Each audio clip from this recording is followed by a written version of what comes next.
آداب، میں محمد امجد علی prime time میں آپ کا خیر مقدم ہے۔ ناظرین کرام، شب معراج وہ رات ہے جس میں حضور پاک صلی اللہ علیہ وسلم جو اللہ کے سچے اور آخری رسول ہیں، انہوں نے مکہ شریف سے بیت المقدس کا سفر طے کیا۔ اس کے بعد وہاں پر ان سے پہلے جتنے بھی انبیاء ہیں ان سب کی جو ہے امامت فرمائی، نماز ادا ہوئی۔ بیت المقدس جو اب اس وقت یروشلم میں موجود ہے، وہاں پر جو ہے انہوں نے امامت فرمائی۔ اس کے بعد آسمانوں کا سفر کیا، اور یہ سب کچھ ہوا پلک جھپکتے ہی۔ جب واپس آئے تو بستر گرم تھا اور زنجیر ہل رہی تھی۔ یہ کیسے ہوا؟ یہ عام انسان تو تصور بھی نہیں کر سکتا۔ یہ اللہ کی مرضی پر منحصر ہے۔ اللہ چاہے تو کچھ بھی ہو سکتا ہے، اگر وہ نہ چاہے تو کچھ بھی نہیں ہو سکتا۔ اب اگر آپ تھیوری آف فزکس اگر اس ساری چیزوں سے دیکھیں گے تو اس کو پروو نہیں کر پائیں گے۔ اس کے باوجود بھی اگر آپ جستجو کریں گے تو اس میں نشانیاں آپ کو ملیں گی کہ یہ کیسے ہو سکتا ہے۔ اللہ تعالیٰ ایسے ایسے واقعات جو ہے دنیا میں رونما فرماتا ہے جس کو دیکھ کر انسان یہ یقین کر سکتا ہے کہ ہاں یہ بھی ممکن ہے۔ اب دیکھنا یہ ہے کہ ہم نے کل جو ہے سرسری طور پر معراج کی جو ہے معراج کے واقعے کا ذکر کیا۔ آج ہم یہ گفتگو کرنا چاہیں گے کہ کیا اس واقعے کو ایک سٹوری کی طرح سن کر خاموش بیٹھ جانا ہے، یا پھر اس سے کچھ درس لینا ہے، یا پھر اس سے درس لے کر اس کے اوپر عمل کر کے اس سے فائدہ بھی اٹھانا ہے۔ یہ گفتگو آج ہم کریں گے۔ ہمارے ساتھ موجود ہیں خطیب جامع مسجد محمدیہ کشن باغ مولانا سید خواجہ معیز الدین اشرفی صاحب۔ اشرفی صاحب، آپ کا بی بی این چینل پر خیر مقدم ہے۔ السلام علیکم ورحمۃ اللہ وبرکاتہ۔ یہ جاننا چاہوں گا میں کہ یہ واقعہ کو صرف واقعہ کی طرح جاننا چاہیے، یا پھر اس سے کچھ سیکھنا چاہیے، یا پھر سیکھ کر عمل بھی کرنا چاہیے؟ دیکھیے امجد صاحب، واقعہ معراج ایک عظیم معجزہ ہے، اور یہ ایمان کا امتحان بھی ہے۔ اس لیے امتحان ہے کہ قرآن مجید نے اس کو اپنی آیات میں واضح طور پر اعلان کیا، جیسے ارشاد باری تعالیٰ ہے، بسم اللہ الرحمن الرحیم، سبحان الذی اسری بعبدہ لیلا من المسجد الحرام الی المسجد الاقصی۔ پاک ہے وہ ذات جس نے رات کے تھوڑے سے حصے میں مسجد حرم سے مسجد اقصی کو اپنے بندہ خاص کو سیر کروایا۔ یہ قرآن کی آیات سے ثابت ہے، اور اسرا کا جو سفر ہے مسجد حرم سے مسجد اقصی کی طرف، یہ سفر نص قطعی سے قرآنی آیات سے واضح ہے، اور اس کا انکار کرنا کفر ہے، قرآنی آیات کا انکار ہوگا۔ اس لیے اللہ کے رسول صلی اللہ علیہ وسلم رات کے تھوڑے حصے میں مسجد حرم سے مسجد اقصی تشریف لے گئے، اور یہ ہمارے ایمان کا امتحان ہے کہ یہاں سے مسجد اقصی اور مسجد اقصی کے بعد آسمان کے پرے جانے کا جو سفر ہے وہ احادیث سے ثابت ہے۔ تو قرآن کی آیات کا انکار کرنا کفر ہے، اور احادیث متواترہ کا انکار کرنا یہ گمراہی ہے۔ تو اسرا کا سفر، معراج کا سفر، یہ ایمان کا امتحان ہے، اور اہل ایمان الحمدللہ کل بھی یقین کی دولت سے مالا مال تھے، اور آج بھی یقین کی دولت سے مالا مال۔ ایک چھوٹا سا سوال آگے بڑھنے سے پہلے میں پوچھنا چاہوں گا، جس طرح سے آپ نے کہا کہ یہ قرآن کی آیت سے ثابت ہے آپ کا سفر، اگر اس کا کوئی انکار کرتا ہے تو وہ کفر ہے۔ غیر قوم والے اگر انکار کرتے ہیں تو بات سمجھ میں آتی ہے۔ لوگ مسلمان رہ کر بھی یہ کہتے ہیں کہ یہ جو سفر تھا یہ جسمانی سفر نہیں تھا، خواب میں تھا، روحانی سفر تھا، اس طرح سے کہتے ہیں۔ تو اس کو کیسے آپ کاؤنٹر کریں گے؟ دیکھیے قرآن پاک کی جس آیت میں سبحان الذی اسری بعبدہ کہا گیا، عبد خاص کا ذکر ہوا، عبد خاص محمد رسول اللہ صلی اللہ علیہ وآلہ وسلم ہے۔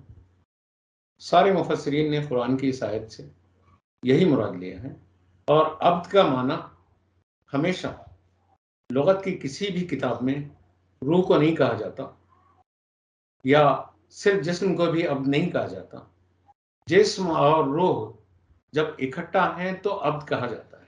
جسم سے روح نکل جاتی ہے جی تو وہ عبد نہیں ہوتا، بندہ نہیں ہوتا ہے، مردہ ہوتا ہے. یا صرف جسم جو بغیر روح کے ہے وہ مردہ ہے، یا صرف بدن جو بغیر روح کے ہیں اس کو بندہ نہیں کہا جاتا.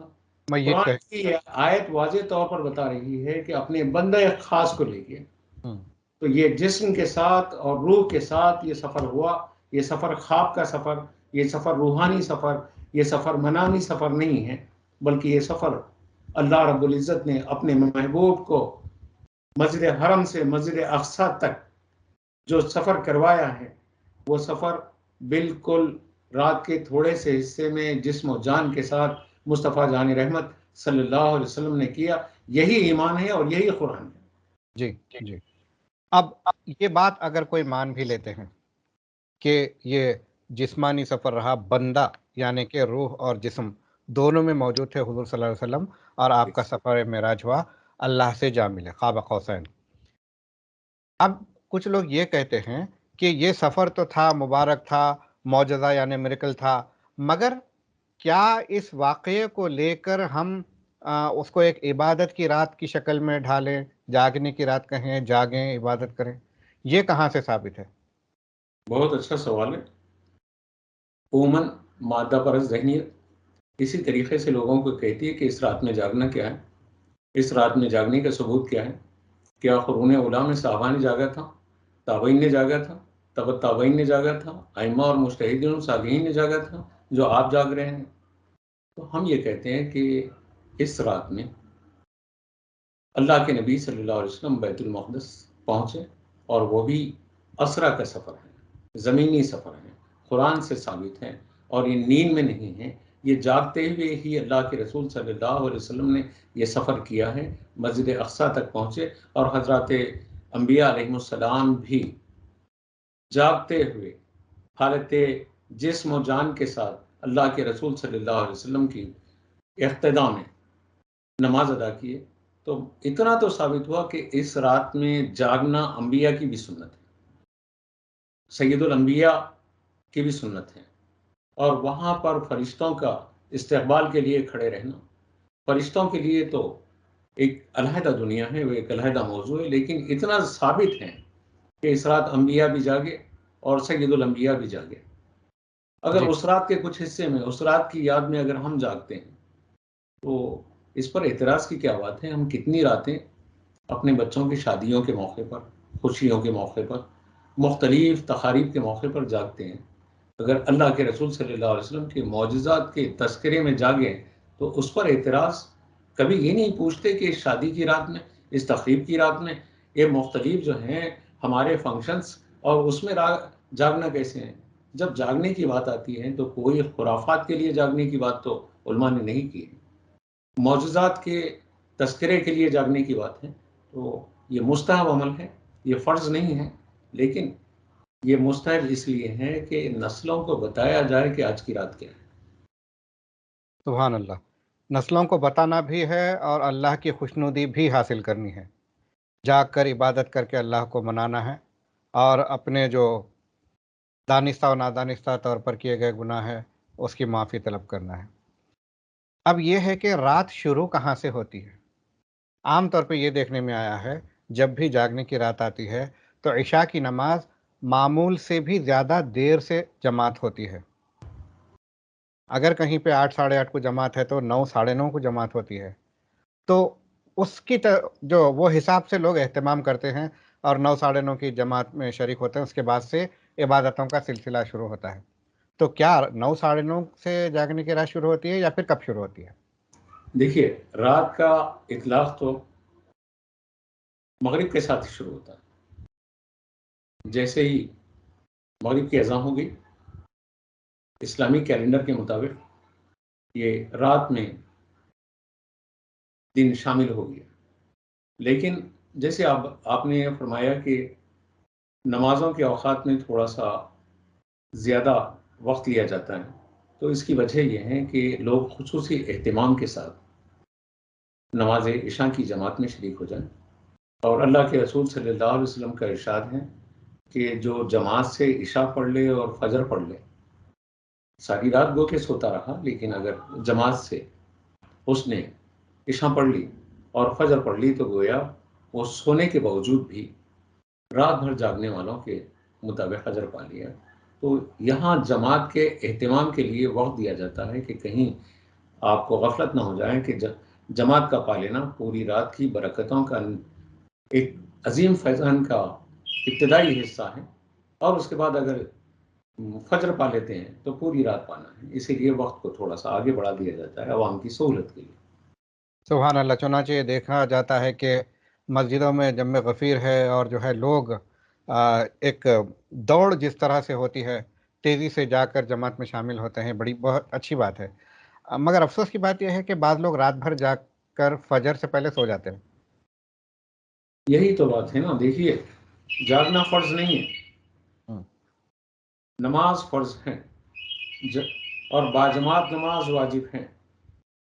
اگر پوری رات جاگ لیے اور فجر آپ نے بستر میں گزار لی تو نتیجہ کیا ہوا کہ حاصل کچھ نہیں کیا. گویا کسی شخص نے بڑی محنت سے ایک محل بنایا اور اس کے بعد وہ آرام کے لیے لیٹ گیا، کوئی آ کے اس پہ قبضہ کر لیا.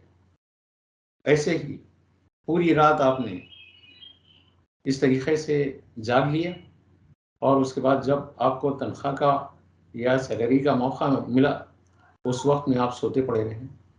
تو اجر کا موقع تو وہی ہے جو فجر کا موقع ہے، جی. اور فجر کو سے محروم نہیں ہونا چاہیے. امید کے ناظرین یہ دیکھ رہے ہوں گے اور غور کر رہے ہوں گے کہ ہم کیا کیا پہلے کرتے تھے اور کیا کیا درستگی ہمارے اعمال میں کرنا ہے، کس طرح سے جاگنے کی رات کا اہتمام کرنا ہے، کب سے اہتمام شروع کرنا ہے. مغرب سے جاگنے کی رات، کون سی بھی رات مغرب سے شروع ہو جاتی ہے، لہذا جاگنے کی رات بھی غروب سے ہی شروع ہو جاتی ہے، تو اہتمام وہیں سے ہونا چاہیے، اس کے حساب سے پلاننگ ہونی چاہیے. اب صاحب، یہاں جی ایک خاص بات میں عرض کروں جی. کہ نوافل کا اہتمام ہوتا ہے. نوافل سے انشاءاللہ نوافل کے اوپر آتا ہوں میں. جی اس سے جی پہلے میرا ایک سوال ہے کہ جی. عام طور پہ یہ کہا جاتا ہے کہ شب معراج کو عصر کے بعد 40 بار لا حول ولا قوت الا باللہ العلی العظیم پڑھیں. اس کی کیا درست وہ ہے؟ دیکھیے، مختلف صوفیہ اکرام سے، اولیاء اللہ سے مختلف اوراد و وظائف ان کی کتابوں میں، ان کے اعمال میں، ان کی مختلف تعلیمات میں شامل ہیں. ہم، اور اگر کوئی ذکر اللہ کرتا ہے تو ذکر اللہ بلا شبہ الا بذکر اللہ تطمئن القلوب، دلوں کے چین کا سبب ہے. اور اس طریقے سے اگر کہیں بزرگان دین کی تعلیمات میں ہے تو یہ بھی اللہ کے ذکر کا ایک طریقہ ہے کہ چلیے مغرب کے شروع ہونے سے پہلے ہی، عصر کے بعد سے ہی آپ اللہ کی رحمت کو پانے کے لیے ذکر اللہ میں مصروف ہیں. شیطان جو عبادتوں سے روکتا ہے اسے دور بھگانے کی تیاری ہے. جی جی لاہور پڑھتے ہی شیطان بھاگ جاتا جی. ہے، تو بندہ جو ہے تمام وسوسوں سے پاک. آپ دیکھتے ہیں کہ کھیت میں بیج بونے سے پہلے اس کو ہل مار کے صاف ستھرا اور اس ہاں، زمین کو لائق بنایا جاتا ہے. تو اگر ذکر و اذکار میں مصروف ہیں، قرآن کی تلاوت میں مصروف ہیں، وظائف میں مصروف ہیں، درود میں مصروف ہیں، رات کے پانے سے پہلے اس کی نعمتوں کے لیے، رحمتوں کے لیے اپنے آپ کو اللہ کے حوالے کر رہے ہیں، تو یہ سب جائز ہے. ماشاءاللہ. اب آپ جیسا فرما رہے تھے کہ نوافل کا اہتمام کرنا ہے یا پھر کیا کیا عبادتیں کرنی ہیں جس سے جو ہے اس دیکھیے، رات. یہاں بڑی خوش فہمیاں ہیں کہ سال بھر کی نمازیں ترک کر کے، ہم، سال بھر کے روزے مختلف، یعنی فرض روزے جو قضا ہیں وہ چھوڑ دے کے ہم کرتے کیا ہیں کہ ان نورانی راتوں میں نفل نماز کو ادا کرنے کی کوشش کرتے ہیں. اور بعض لوگوں نے تو یہاں تک من گھڑت باتیں لکھ دی ہیں کہ 2 رکعت اس طریقے سے ادا کر لیں، اتنی مرتبہ سورہ قل ادا کر لیں اور فلاں ادا کر لیں تو نتیجہ یہ ہے کہ زندگی بھر کی قضاء عمری اور قضا نماز جو ہے معاف ہو جائیں گی آپ کو. ایسا نہیں ہے، ایسا ہرگز نہیں ہے. قضا نمازیں جو سر پر ہیں نفیلوں کی وجہ سے وہ معاف نہیں ہوگی، وہ اپنی جگہ ہیں. نفیل انہی لوگوں کی قبول ہوتی ہیں جو فرائض کا اہتمام کرتے ہیں. جو فرائض کا اہتمام نہیں کرتے ان کی نفیل ان کے منہ پر مار دی جائے گی. آپ کا یہ بیان لوگوں کو فکر میں ڈال سکتا ہے۔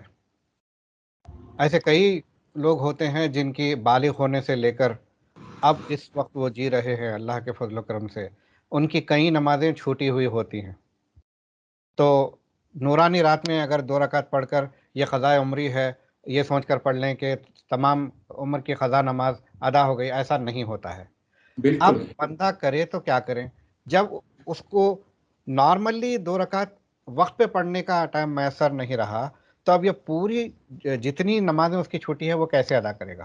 بہت اچھا سوال ہے آپ کا۔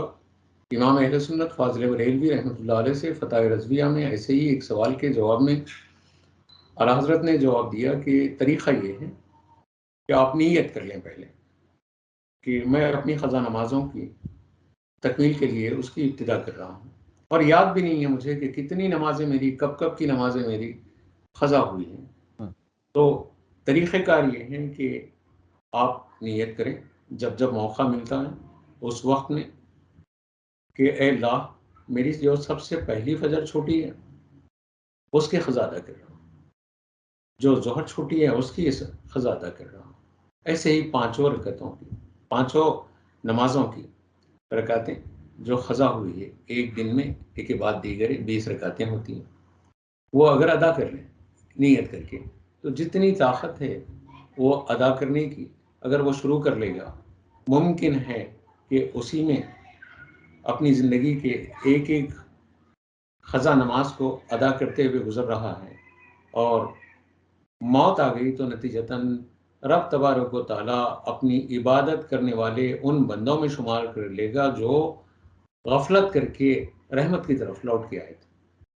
سبحان اللہ، وہ غفور الرحیم ہے، بے اس شک کے علاوہ کوئی معاف کرنے والا نہیں ہے۔ بے شک کچھ علماء یہ بھی کہتے ہیں جس طرح سے آپ نے بتایا کہ جب سب سے پہلی جو قضا ہوئی تھی وہ ادا کرتا ہوں، بعض علماء یہ کہتے ہیں کہ سب سے آخری جو نماز میری قضا ہوئی تھی وہ ادا کرتا ہوں، کیونکہ پہلے دور سے آگے کے دور کا انسان کا مینٹل میچورٹی زیادہ رہتی ہے اور اس حساب سے اس کی جواب دہی بھی زیادہ رہتی ہے۔ تو کیا ایسا بھی کر سکتے ہیں کہ میری سب سے آخری میں جو فجر کی نماز چھوٹی ہے یا عصر کی نماز چھوٹی ہے، ایسا بھی جو ہے نیت کر سکتے ہیں؟ کوئی ممانعت نہیں ہے، ایسا بھی کر سکتا۔ تو بہرحال نماز ایک ایسی چیز ہے ناظرین، کافی سنجیدہ ہو کر سوچنے کی ضرورت ہے۔ بلکہ آج کی رات کا خاص پیغام اور تحفہ تو یہی ہے تحفہ، نماز۔ جی، تحفہ نماز ہے۔ ہم نے جو ہے اس کو ڈسکس کیا تھا کہ معراج کا مقصد اللہ تعالیٰ کو نماز کا تحفہ بندوں تک پہنچانا تھا، اور یہ بھی فضیلت کے 50 نمازوں کا ثواب 5 نمازوں میں ملے گا۔ تو نماز ایک ایسی چیز ہے ناظرین جو معاف نہیں ہے۔ جب سے آپ بالغ ہوتے ہیں تب سے لے کر آپ کے آخری سانس تک جتنی بھی نمازوں میں آپ زندہ رہے اور باشعور رہے، مجنون نہیں رہے، تو وہ ساری نمازیں جو ہے آپ پر فرض ہے، آپ کو ادا کرنا ہی کرنا ہے۔ اب اگر چھوٹ گئی ہیں تو مولانا نے جس طرح سے بتایا ہے اس طرح سے آپ ادا کرنا شروع کریں۔ خدا نہ خواستہ اگر آپ کے بیک لاگز جو کہتے ہیں عام طور پہ اپنے گریجویشن کی زبان میں یا انٹرمیڈیٹ والوں کی زبان میں، تو جو بیک لاگز ہے اگر وہ پورے نہیں بھی ہوئے مگر آپ ایک عمل شروع کر دیے تھے تو اللہ کو غفور الرحیم پائیں گے انشاءاللہ، اور وہ معاف کرنے والا ہے۔ اب اس کے علاوہ یہ تو آپ ایک نماز پڑھ لیں گے، اس کے علاوہ اور کیا اوراد و اذکار ہے جس سے جو ہے اللہ تعالیٰ خوش ہوتا ہے اس رات میں؟ دیکھیے امجد صاحب، آج کا خصوصی آپ کے اس پیغام کا میری طرف سے جو میں نظریہ پیش کرنا چاہتا ہوں کہ میرا جو نبی صلی اللہ علیہ وسلم نے جہاں آقا کریم صلی اللہ علیہ وسلم کی رفت، آپ کی عظمت، آپ کے مقام و مرتبہ کا تذکرہ ہے، وہیں پر امت کے لیے کروڑوں ایسے پہلو ہیں معراج میں جو جنت کے نظارے ہیں اور جہنم کا مشاہدہ ہے۔ اللہ کے رسول صلی اللہ علیہ وسلم نے جنت میں کیسے کیسے لوگوں کو دیکھا، کیسی کیسی نعمتوں کو دیکھا، کیسے کیسے محلات کو دیکھا، اس کے پانے کے لیے ہم کوشش کریں۔ یہی تو خواہش مومن کی رہے گی کہ وہ مرنے کے بعد میں خود بھی اپنے آباء و اجداد بھی جنت میں جائیں۔ ہر شخص تو اپنے ساتھ یہ کوشش کرتا ہے کہ اپنے اس کے ساتھ رہیں۔ ایک دعوت کا اہتمام کرتا ہے تو کوشش کرتا ہے کہ اس دعوت میں اس کے اپنے ساتھ رہیں، تو جنت میں بھی وہ اپنوں کے ساتھ رہیں، اپنے اس کے ساتھ رہیں۔ تو جنت کی تمنا کرنا، خواہش کرنا، آج کی رات کا ایک خصوصی عنوان رہتا ہے، تو وہیں پر اللہ کے رسول صلی اللہ علیہ وسلم نے جہنم کے مشاہدے میں مجھ جیسے بے شمار گنہگاروں کو آقا نے دیکھا کہ وہ کیسی کیسی اذیتناک کیفیتوں میں جہنم کی وادیوں میں پڑے ہوئے ہیں، اور وہ کون سے گناہ ہیں جس کے سبب میں وہ جہنم میں پہنچے ہیں۔ تو معراج کا تحفہ، اور میں مقررین سے بھی کہتا ہوں کہ ان اصلاحی پہلوات کو بھی پیش نظر رکھیں اور قوم کو بتائیں۔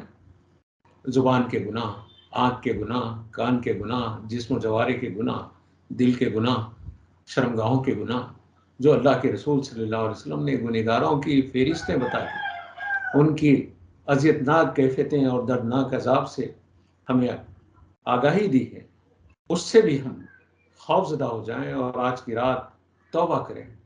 بہتر یہ ہے کہ جنت کو پانے کے لیے پہلے جہنم کے اعمال سے اپنے آپ کو دور کریں۔ آپ کا بہت شکریہ مولانا، آپ نے کافی بہترین میسیج پہنچایا ہے۔ جزاکم اللہ۔ تو ناظرین کرام، یہ تھے جناب مولانا سید خواجہ معیز الدین اشرفی صاحب، جنہوں نے معراج کے تعلق سے بتایا کہ کس طرح سے وہ واقعہ جسمانی سفر تھا حضور صلی اللہ علیہ وسلم کا، اور اس کا انکار کرنا کفر ہے، اور پھر اس رات میں جو عام طور پر دیر سے عبادت کا سلسلہ شروع کرتے ہیں، انہیں مغرب سے عبادت کا سلسلہ شروع کر دینا چاہیے۔ اور اس کے علاوہ یہ جو قضاء عمری کی جو غلط فہمی ہے، وہ غلط فہمی بھی مولانا نے دور کی ہے، اور جس طرح سے دنیا میں ایک زمین کا 500 گز کا پلاٹ اگر مل جائے، یا پھر جو ہے 1 ایکڑ کا پلاٹ مل جائے، تو بندہ کتنا خوش ہو جاتا ہے، حالانکہ اس کی زندگی 50 60 70 سال سے زیادہ اس دنیا میں نہیں ہے۔ یہ دنیا چھوڑ کر جب جائے گا تو ہمیشہ ہمیشہ کے لیے جہاں رہے گا، اگر وہ نیک اعمال کرے گا تو جنت میں جائے گا۔ جنت کیسی ہے؟ اگر آپ جتنے اعمال اچھے کریں گے تو جنت اتنی مزین، اتنی خوبصورت رہے گی۔ تو دنیا میں جتنی آپ ہرس کرتے ہیں، حالانکہ یہ ٹیمپرری ہے، جنت پانے میں ہرس کریے، اور اپنے اہل و عیال کو بھی، اپنے اعزاء و اقربا کو بھی آپ ساتھ رکھنا چاہیں گے، تو آپ نہ صرف نیک اعمال کریں بلکہ نیک اعمال پھیلائیں، لوگوں کو بھی ترغیب دیں کہ آپ بھی نیک اعمال کریں اور دوسروں کو بھی ترغیب دیں۔ یہی اللہ کا حکم بھی ہے۔ اب دیکھنا یہ ہے کہ کتنے لوگ اس سے فائدہ اٹھاتے ہیں شب معراج سے، یا اس کے بعد آنے والی بھی متبرک راتیں ہیں۔ ضرور بضرور زیادہ سے زیادہ فائدہ اٹھائیے، اور جو لوگ بھٹکاتے ہیں ورغلاتے ہیں ان کی باتوں میں نہ آئیے، خود بھی عبادت کر کے مالا مال ہوئیے، اور ہمیں بھی اپنی دعاؤں میں شامل فرمائیے۔ ہمیں دیجیے اجازت، شب بخیر۔